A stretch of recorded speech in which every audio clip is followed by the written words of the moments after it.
Okay, let's start to sustainable energy.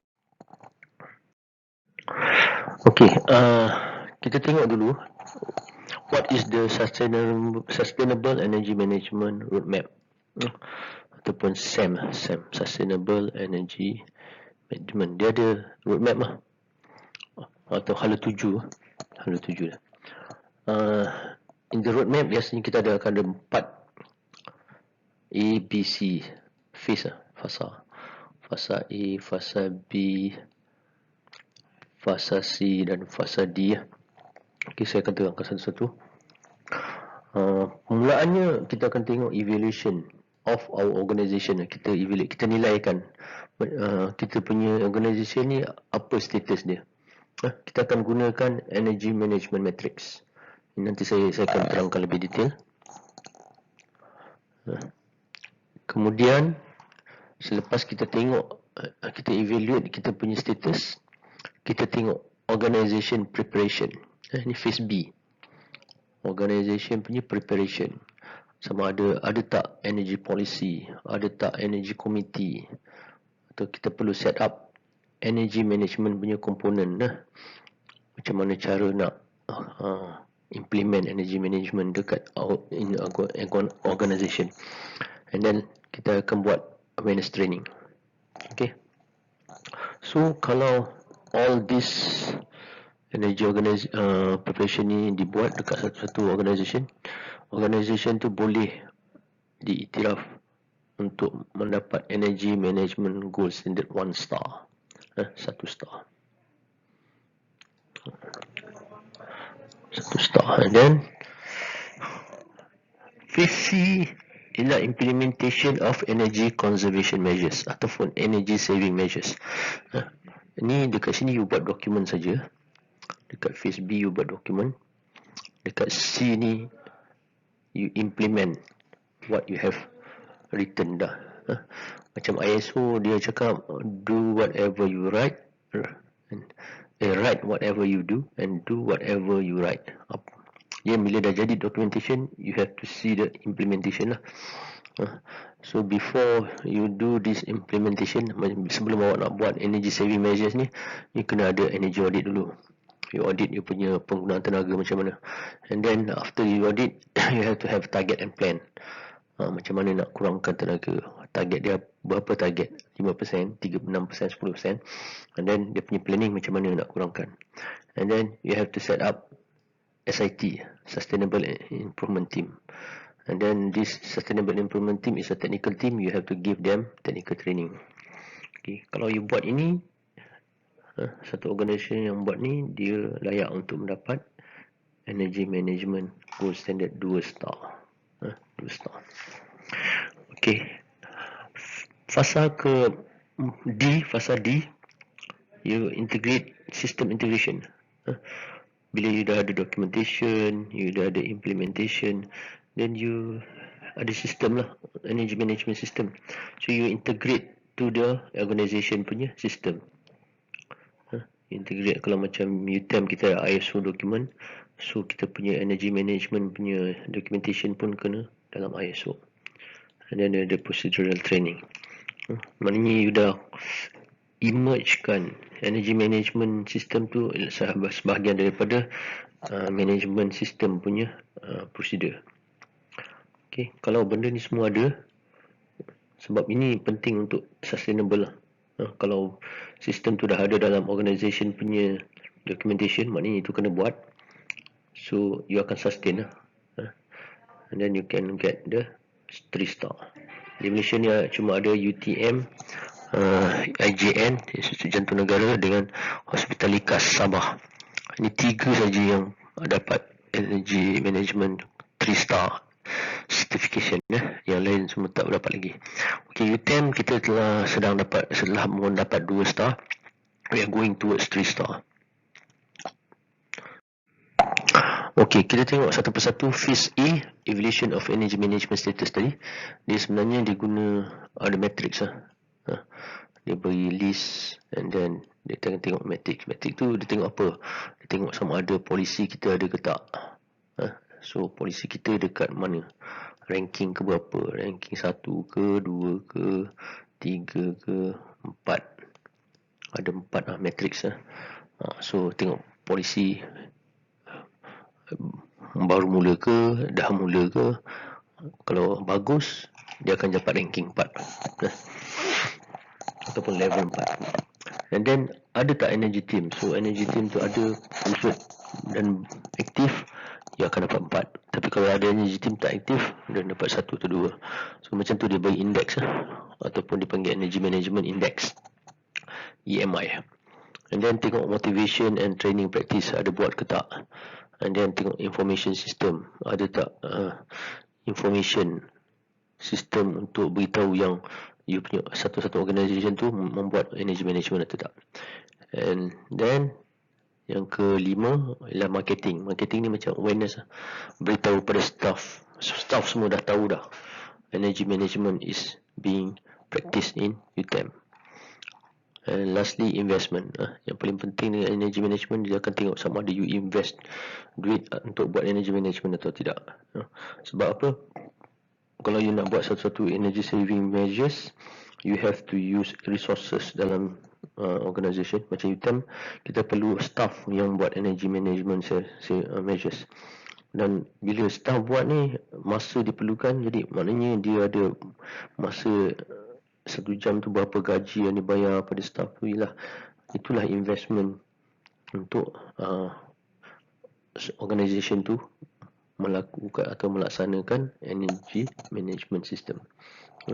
Maknanya you akan spend sometimes just to focus on energy management punya activities. Ini fasa A. Untuk fasa B tadi, dia tengok pada organisation preparation.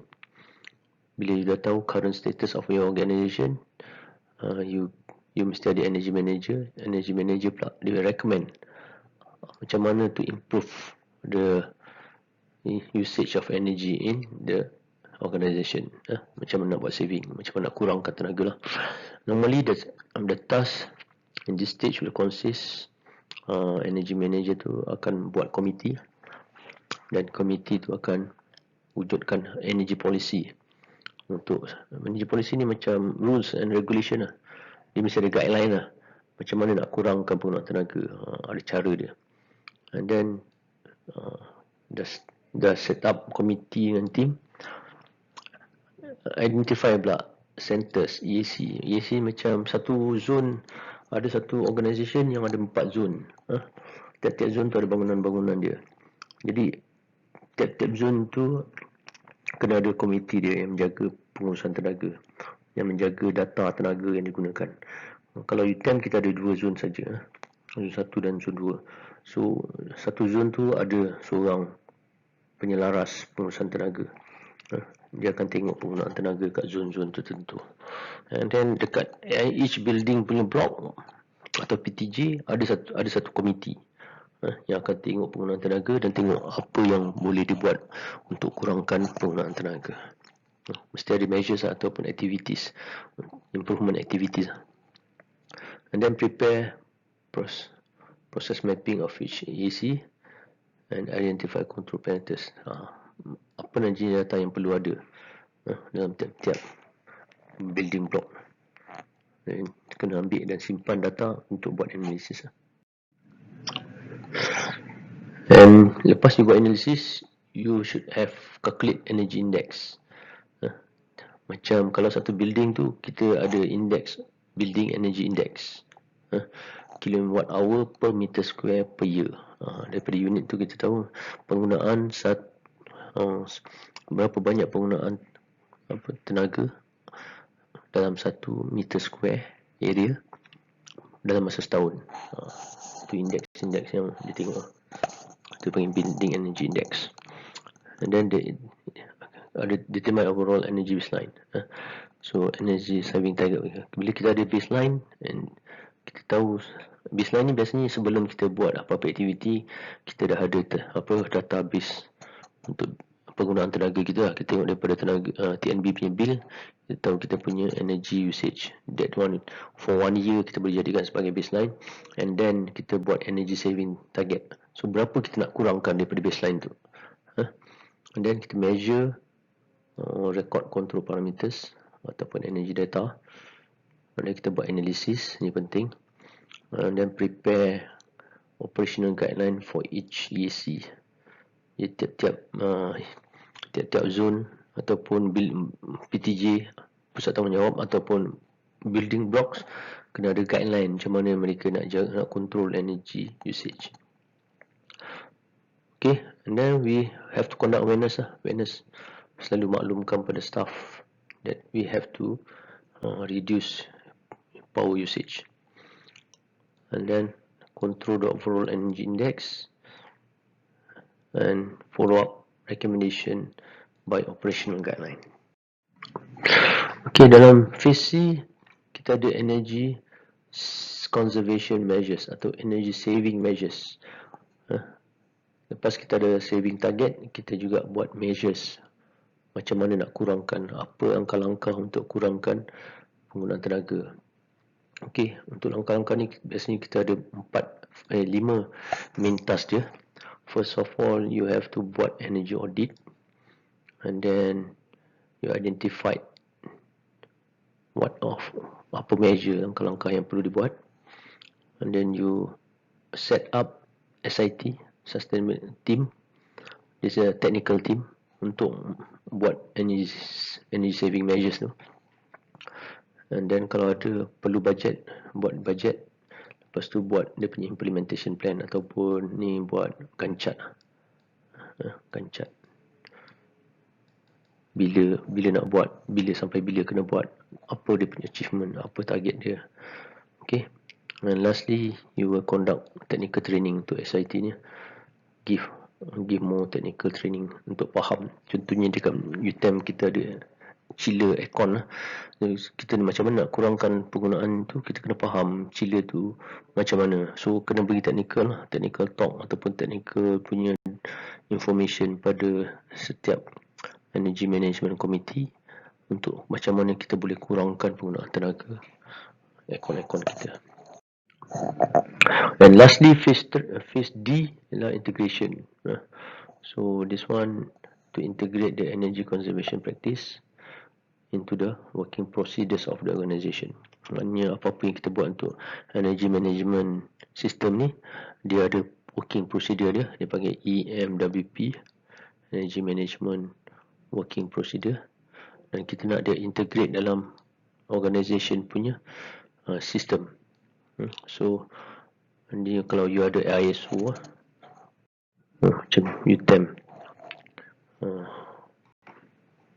dia mesti energy management documentation tu mesti menjadi documentation of managing your organisation.